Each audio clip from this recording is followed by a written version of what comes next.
कहते हैं शिकस्त वो सच है जो चाहो तो भी छुपाया नहीं जा सकता, और आज यही हकीकत भारत के सामने खड़ी है और इसकी गूंज उनके अपने नायब आर्मी चीफ की ज़बान से सुनाई दे रही है। जी हाँ, भारत ने बिल आखिर चाहे अल्फाज छुपा कर ही सही अपनी मुकम्मल नाकामी और पाकिस्तान के हाथों इबरतनाक शिकस्त तस्लीम कर ली है। लेकिन अफसोस की बात यह है कि दुश्मनी में ज़र्फ़ का दामन हमेशा भारत के हाथ से छूट जाता है। अब 1.5 महीना गुजरने के बाद जब शिकस्त हजम नहीं हो रही तो इल्ज़ाम तराशी की नई किस्त सामने आ चुकी है। कभी चीन पर उंगली उठाते हैं, कभी तुर्किया पर।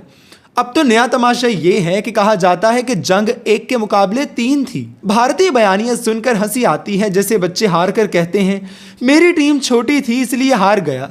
लेकिन भारतीय अवाम को कौन समझाए कि मैदान जंग में कोई बहाना नहीं चलता। पाकिस्तान ने अपनी तैयारी, अपनी इंटेलिजेंस और अपनी पेशा वराना महारत से ये मार्का जीता। TJISPR ने दौरान जंग वाज़िया कर दिया था कि हमें भारतीय फ़ज़ाइया की हर हरकत की खबर है। ये सलाहियत ना चीन की मरहून मिन्नत है ना तुर्किया की, बल्कि पाकिस्तान के अपने सिस्टम्स और तरबियत का नतीजा है। अब मजे की बात देखें, भारतीय नायब आर्मी चीफ कहते हैं कि पाकिस्तान चीनी हथियार इस्तेमाल कर रहा था, जबकि खुद भारतीय अफवाज फ्रांस के राफेल तैयारे, इसराइल के ड्रोन्स और रूस के हथियार इस्तेमाल कर रहे थे।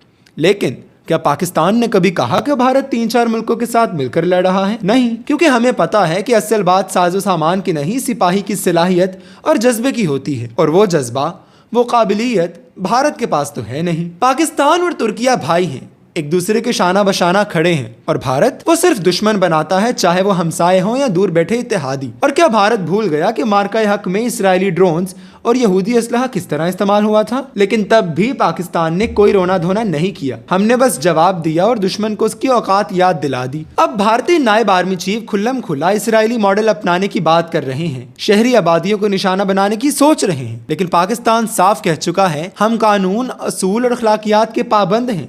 लेकिन अगर भारत ने कोई महमजोई की तो जवाब सिर्फ मैदानी जंग में नहीं, पूरे भारत में गूंजेगा। पाकिस्तान जानता है कि भारतीय मुआशी और फौजी मराकिज कहाँ हैं और कैसे उन्हें निशाना बनाया जा सकता है। और भारतीय नायब आर्मी चीफ को एक जाती मशवरा देना चाहूंगा कि पहले अपने जिस्म की सेहत और खुराक पर तवज्जो दें, ताकि कम से कम वर्दी में एक सिपाही तो लगे। बयानिया बनाने की फिक्र बाद में करें। याद रखें, ये नया पाकिस्तान है जो न सिर्फ तैयार है बल्कि हर कदम पर दुश्मन को आईना दिखाने का हौसला भी रखता है।